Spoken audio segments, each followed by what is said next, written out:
Bonjour, bonjour à toutes et à tous, bienvenue, c'est Smart Impact, l'émission des entreprises à impact positif. Et voici notre sommaire. Mon invité, c'est Taïssa Laroussi, fondateur d'Enki, solution d'ameublement pour les entreprises, qui repose sur l'abonnement et le reconditionnement. 11 millions de tonnes de mobilier finissent dans les décharges chaque année en Europe. Dans notre débat, on verra comment les entreprises et associations accompagnent les réfugiés qui veulent créer leur boîte dans les pays de l'OCDE. 17% des travailleurs indépendants sont des immigrés. Et puis dans notre rubrique Startup, on découvrira les lunettes EIO fabriquées à base de déchets plastiques collectés notamment dans les rivières. Voilà pour les titres, c'est parti, c'est 30 minutes de Smart Impact.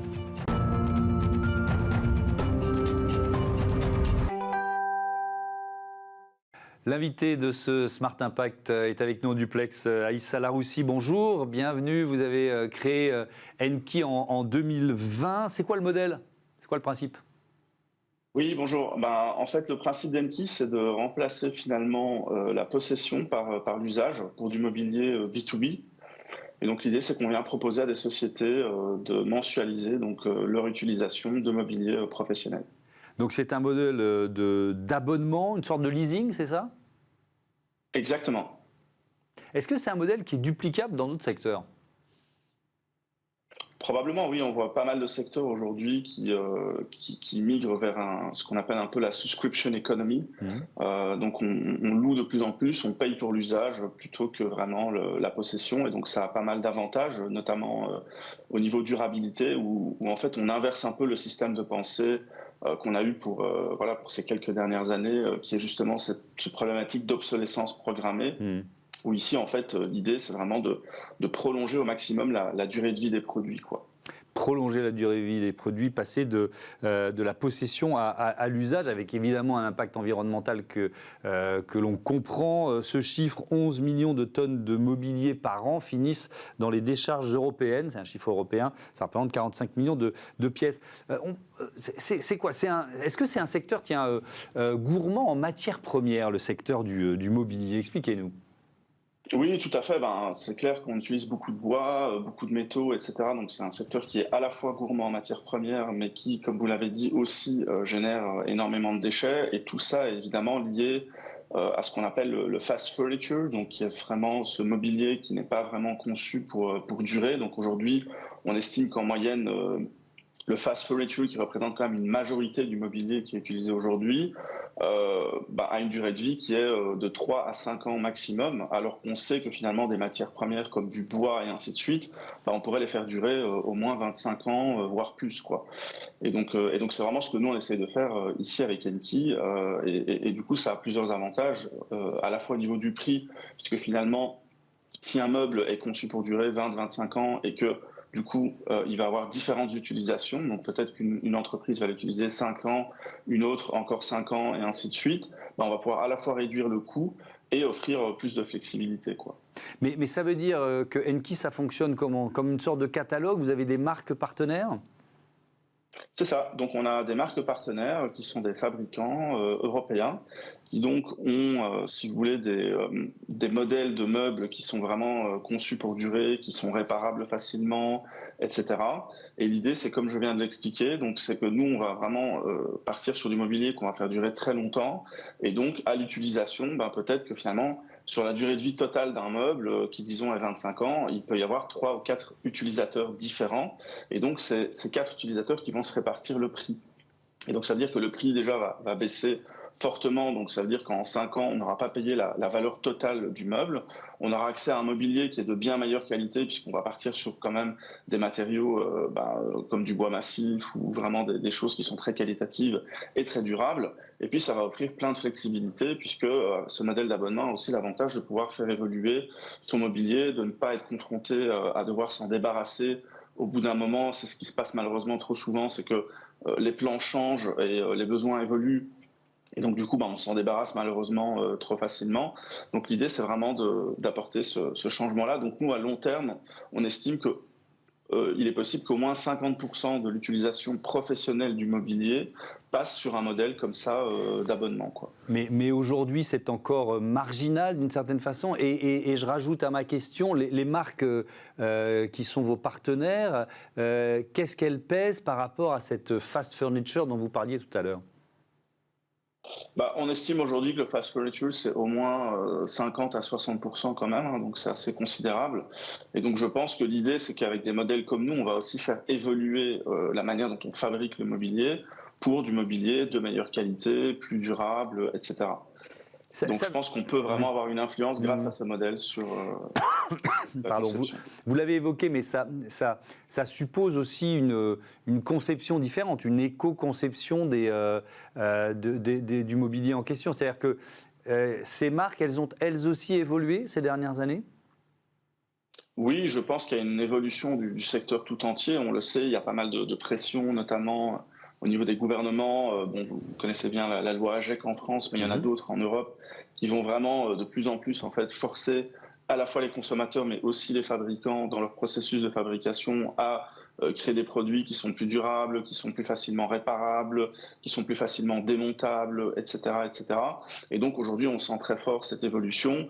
Et je suis convaincu que voilà, que les modèles comme le nôtre vont continuer à influencer les fabrications dans cette direction, quoi. Ouais, à propos du recyclage du mobilier, ces chiffres, c'est un chiffre qui date de 2021, sur les 3 300 000 tonnes d'éléments d'ameublement mis sur le marché, 1 200 000 collectés par la filière, taux de valorisation globale qui est quand même assez élevé, 93,5% en 2021. C'est-à-dire que la loi AGEC, elle commençait à faire ses effets, mais pas forcément à plein. Donc ça veut dire qu'on continue de progresser sur cette valorisation, recyclage du mobilier. C'est un peu contradictoire ces chiffres avec ce que vous disiez tout à l'heure sur la fast furniture.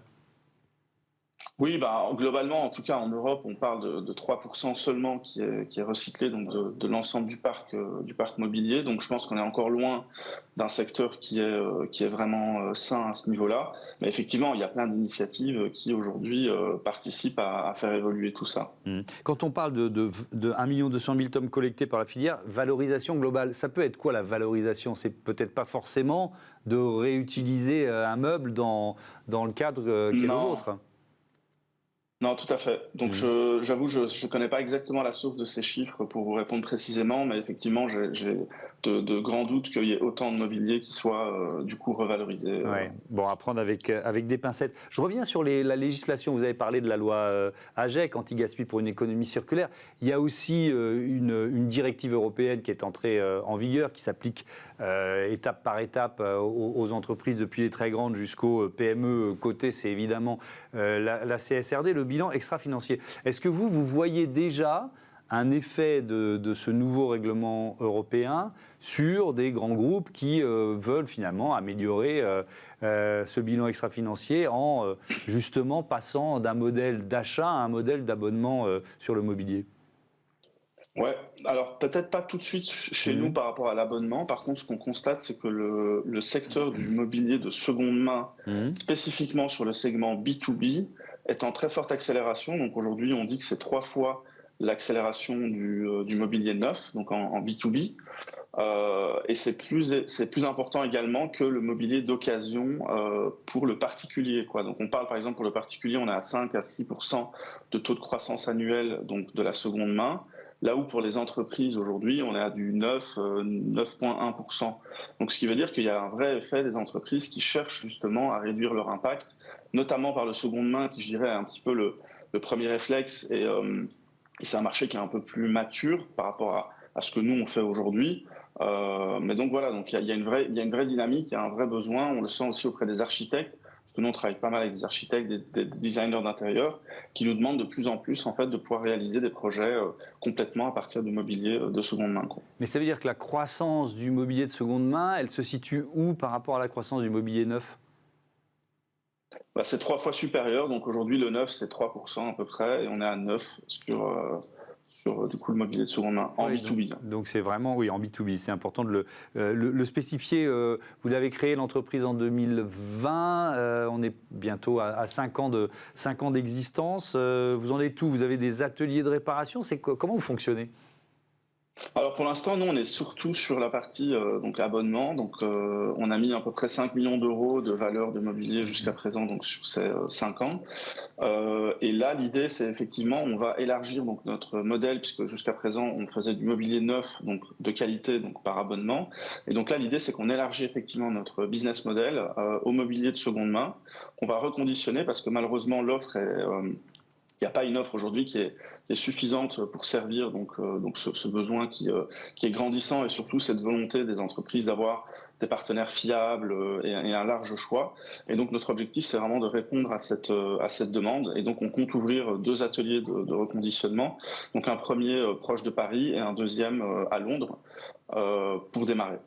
Merci beaucoup Aïssa Laroussi et bon vent à Enki. On passe tout de suite à notre débat, comment accompagner les réfugiés qui veulent créer leur entreprise.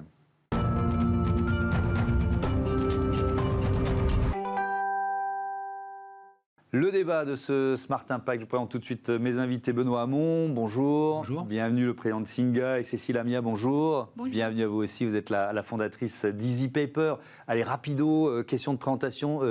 Singa pour commencer. Singa, c'est un réseau européen, c'est le premier réseau en Europe sur l'entrepreneuriat réfugié. Ouais. Nous accompagnons plusieurs centaines d'entrepreneurs nouveaux arrivants, réfugiés, dans une quinzaine de villes en Europe, avec des incubateurs, accélérateurs. Et c'est comme ça qu'on a rencontré Cécile, qui est lauréate à Paris d'un de nos programmes et qui fait partie de ces innombrables success stories de femmes et d'hommes qui créent des entreprises en Europe, souvent avec d'ailleurs un fort impact. Ouais. Votre entreprise, c'est quoi, Easy Paper ?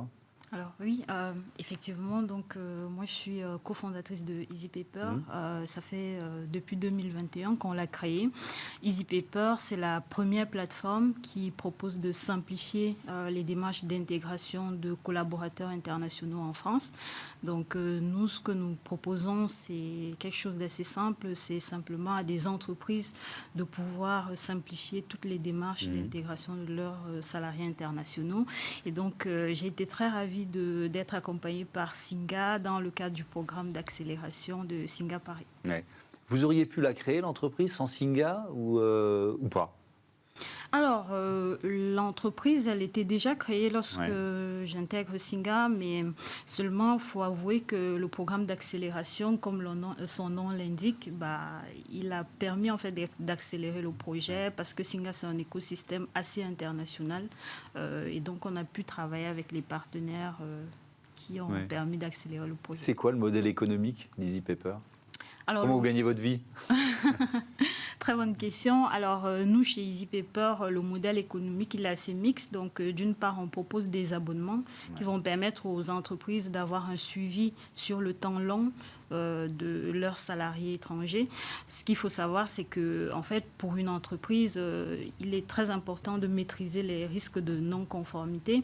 Et donc, pour maîtriser ces risques, nous, on propose un abonnement sur du temps long, donc par exemple annuel, qui vont permettre en fait aux entreprises d'accéder à la plateforme pour leurs salariés et donc de maîtriser toute la conformité quant à l'intégration de ces salariés, de maîtriser aussi leur séjour et leurs différents contrats. Par ailleurs, on propose aussi des one-shot, donc des services ponctuels qui vont permettre à des entreprises qui ont moins de flux de pouvoir accéder aux services de Easy Paper. Benoît Hamon, il y a beaucoup de Cécile Amia, c'est-à-dire qu'il y a beaucoup de réfugiés qui veulent créer leur entreprise, qui sont dans cette démarche. Alors, énormément. En fait, on ignore, par exemple, quand on parle des migrations en Europe, que 21% des créations d'entreprises en Europe, dans l'Union européenne, le sont par des étrangers. En France, c'est 15%. Chaque année, sur 100 entreprises créées en France, 15 le sont par des étrangers. Et la raison pour laquelle il y a tant d'appétit pour la création d'entreprises, c'est en partie lié au déclassement dont sont souvent victimes les étrangers, puisqu'il faut, en France, en moyenne, 10 ans pour qu'une personne étrangère retrouve son statut social d'origine. Ils arrivent avec des diplômes, avec de l'expérience, avec des talents. Et pour revenir au niveau auquel vous étiez quand vous avez quitté votre pays. Et donc l'entrepreneuriat est souvent un moyen d'accélérer l'inclusion. Et ce que Singa propose donc dans plusieurs villes européennes, dans plusieurs villes françaises également, c'est un écosystème. Alors qui part de la pré-incubation jusqu'à l'incubation et l'accélération pour faciliter les créations d'entreprises, et qu'il me soit permis de dire, pour vous donner une petite idée, que par exemple, que 61% des entrepreneurs dans nos programmes sont des femmes. Là encore, pour tordre le cou à une idée selon laquelle la migration est principalement masculine, elle ne l'est pas plus que l'entrepreneuriat, et donc Cécile Amia, alors il n'y en a qu'une, et avec un formidable projet qui est celui d'Easy Paper. C'est qui votre cofondateur ou cofondatrice d'ailleurs? Vous êtes plusieurs? Alors aujourd'hui, on travaille... Oui, entre autres, on travaille avec Laurent Glorieux, qui lui aussi est l'un des cofondateurs de Easy Paper. Pardon. Et non, mais alors des projets comparables. Ouais. Je pourrais vous en donner un que je trouve génial, qui est le Ward de Singa Berlin, et qui est un programme qui s'appelle Tree Skater, dans mon souvenir, qui en gros drone avec de l'intelligence artificielle qui survole des forêts, et notamment des forêts privées, pour faire un diagnostic des maladies, des épidémies, et donc limiter les coûts, notamment pour les forêts privées. Et ce projet a été primé et lauréat de Singa Berlin, mais aussi lauréat d'autres programmes. Et voilà, il y en a des dizaines comme ça chaque année. Je vous le donne parce que c'est l'équivalent de ce qu'a fait du prix à Paris. Mais voilà, il y a aussi Singa Barcelone, Singa Zurich, Singa Genève. Ouais. Donc où on vous donne les lauréats, mais en fait ce sont des dizaines de projets comme ça, des centaines même, qui sont accompagnés tous les ans. Cécile Amia, les avantages pour une entreprise, je retourne, parce qu'on est souvent, et on va parler politique, dans une façon de parler de l'immigration, des migrations, des réfugiés qui est forcément négative, c'est l'assistanat, c'est la délinquance, etc., etc. Je ne vais pas reprendre tout ce discours. Mais pour un chef d'entreprise qui intègre des réfugiés, parce que vous les accompagnez, quels avantages ils ont ? Alors, je ne vais pas juste me limiter sur les réfugiés, mais de façon générale, en fait, sur les personnes nouvelles arrivantes, donc étrangères.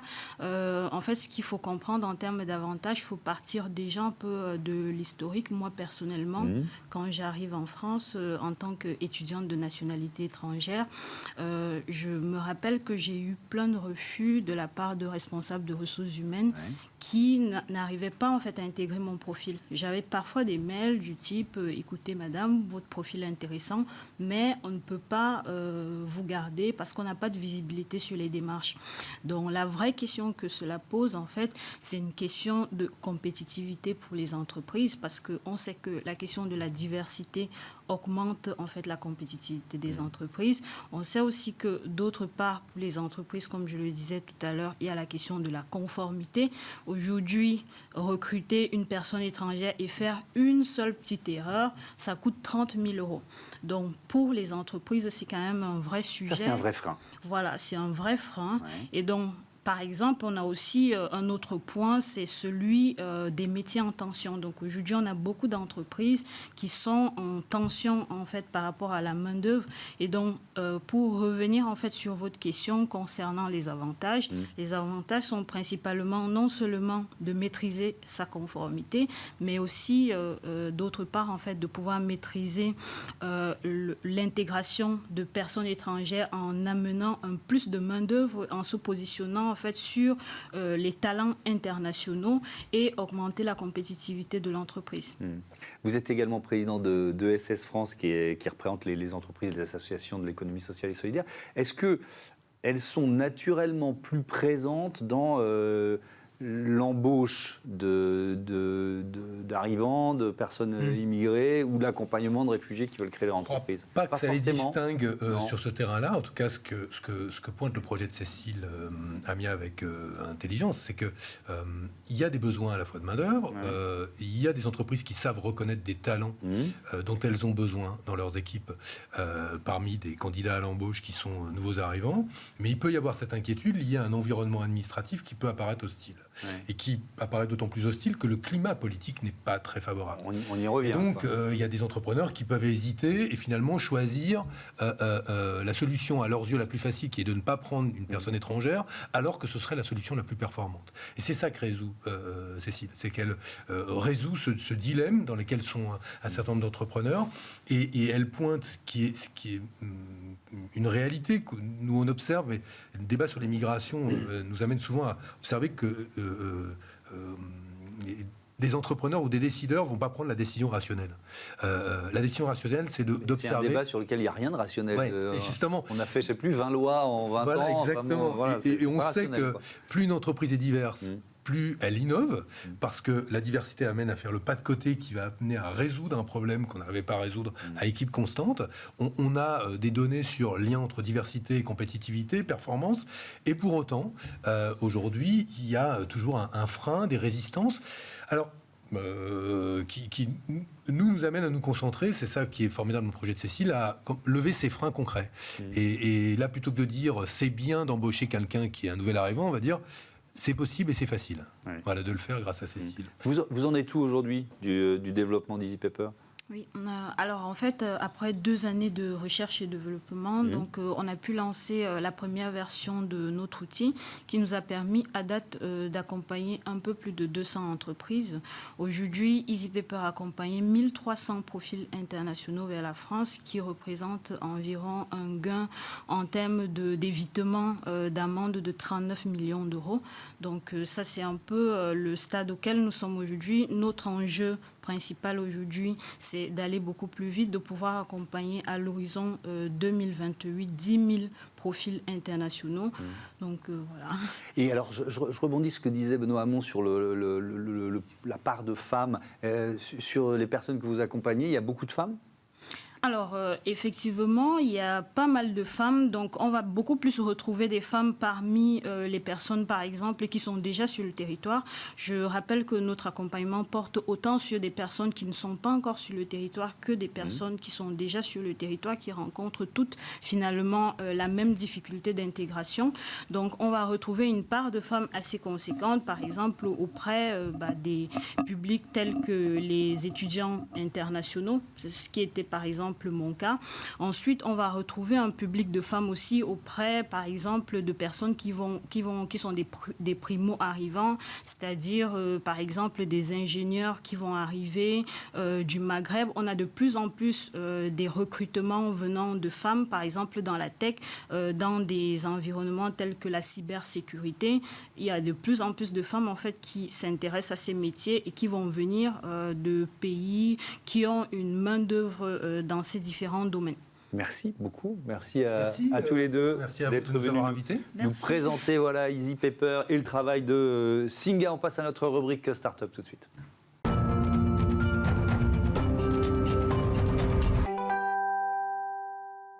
Smart Ideas avec Quentin Passet, bonjour. Bonjour. Le fondateur de Eyo, marque de lunettes, pas comme les autres, on peut dire ça comme ça. C'est ça, un peu différente, oui. Merci de me recevoir. Je peux commencer avec un chiffre. Ouais. 20 millions. 20 millions, on fait plus de 20 millions de paires de lunettes chaque année en France. On en fabrique 2 millions. 1 million pour l'export, 1 million pour le marché national. Et si on regarde à côté, en Italie, c'est 100 millions de paires de lunettes qu'on fabrique chaque année. Et la Chine, c'est 1 milliard à 2 milliards. Okay. Ça donne une idée, en fait, de la provenance des lunettes qu'on consomme, qu'on achète en France, qui est considéré comme le pays de la lunette. Ouais. Oui, d'accord. Donc déjà, on est loin. On est loin. Et beaucoup de ces lunettes sont des lunettes plastiques ? Alors, il y a beaucoup de lunettes acétate, beaucoup de lunettes métal. Et c'est un peu le paradoxe. C'est que je suis venu avec ça, avec un filet rempli de bouteilles plastiques. Ouais. On en fabrique, on en achète 15 milliards en France chaque année. Et on en recycle moins de 25%. Et c'est là un peu le paradoxe. Et nous, du coup, ce qu'on a essayé de faire avec Eyo, c'est d'utiliser cette matière, d'en faire un nouveau matériau pour en faire des lunettes, fabrication française à 100%, recyclées avec des montures faites à 100% en plastique recyclé, 7 modèles déclinés en 7 coloris. Et alors qu'on peut imaginer que du coup, ça va être plus cher que des lunettes classiques, en fait, on prouve que non. En fait, on est dans la moyenne du marché, on est autour de 100 € la lunette. Ok, alors comment vous réussissez ? On va rentrer dans le détail, parce que il faut déjà peut-être se poser la question de la filière. Donc, vous vous inscrivez dans la filière de récupération des déchets plastiques, peut-être pas de n'importe quel déchet plastique. Ouais, c'est ça. Alors nous, c'est vrai qu'on reste sur le PET, du coup, les bouteilles plastiques. D'accord. Et donc là, on va travailler donc à la fois sur la filière collecte-recyclage. On va s'appuyer sur des partenaires, des associations pour la collecte dans la nature, des recycleurs, du coup, pour la récupération classique. Et après, le travail, et souvent, en fait, on va jamais jusque-là, c'est massifier le gisement, homogénéiser pour avoir un matériau de qualité. Et ensuite, il y a toute l'étape de la transformation. Et ça, c'est pas forcément évident. C'est là un peu où il y a un biais, c'est qu'on a l'impression que justement parce qu'on a une terre de lunettes initialement, qu'on est capable d'en fabriquer beaucoup et bien. Sauf qu'en fait, il y a eu la délocalisation, on s'est concentré sur le luxe et on a un peu oublié la partie, le cœur de métier. On arrête d'innover et donc la filière, c'est pas évident d'aller fabriquer de la lunette. C'était pas si simple. Quand vous vous dites 2020, j'ai créé une marque basée sur ce principe, c'était pas si simple. Mais comment on passe de la bouteille récupérée, d'ailleurs il y a de la récupération dans les rivières aussi, je crois. Ça. Comment on passe de cette bouteille, de cette matière première, il faut la transformer, elle redevient quoi, des granulats, comment ça marche? Oui, c'est ça. On va prendre la bouteille, ça se passe dans notre atelier, donc nous on est entre Montpellier et Nîmes, à Lunel exactement. On découpe la bouteille, on la broie, ça fait des petites paillettes. Ensuite on va mélanger différentes matières, on va la faire fondre, faire un fil, faire des granulés. Et ensuite, on va l'injecter. Donc, on refait fondre cette matière, on l'injecte dans des moules. Et c'est ce procédé en fait qui nous permet justement de faire des volumes assez importants et de réduire les coûts.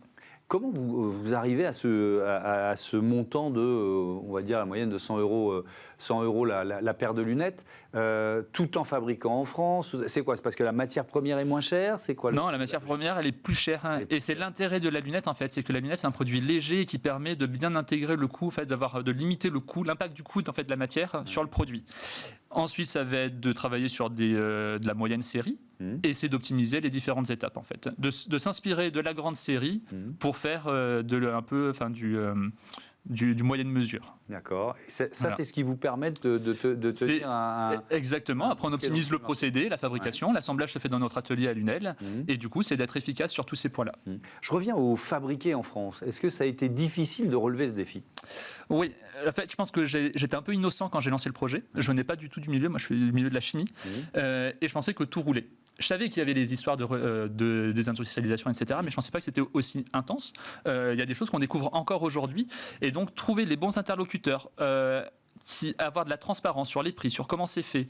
Nous, on a appris le métier finalement de lunetterie. Ça a été un vrai challenge et ça l'est encore. Et je pense que justement, pour passer de 2 millions de paires de lunettes fabriquées en France à 3, 4, 5 millions, il y a un gros travail à faire. C'est quelque chose qu'on voit sur les autres filières. Il y a le slip français qui a fabriqué 400 000 slips l'année dernière. Il y a un vrai enjeu sur comment on relance l'industrie, comment on travaille, comment on crée du service autour de la fabrication. Et ça, c'est quelque chose qu'on a un peu oublié. Est-ce qu'il y a une partie de vos lunettes fabriquées ailleurs parce que vous avez tout simplement pas trouvé, quoi? Oui, alors il y a les charnières. C'est la petite pièce en métal qui lie la branche à la face. Et ça, pour le coup, c'est fait en Allemagne parce qu'il n'y a plus de fabricants en France. Tout simplement. Tout simplement. Il y avait, alors qu'il y avait un savoir-faire dans le Jura, dans le Doubs, c'était des choses qu'on faisait et qu'on ne fait plus aujourd'hui. Oui.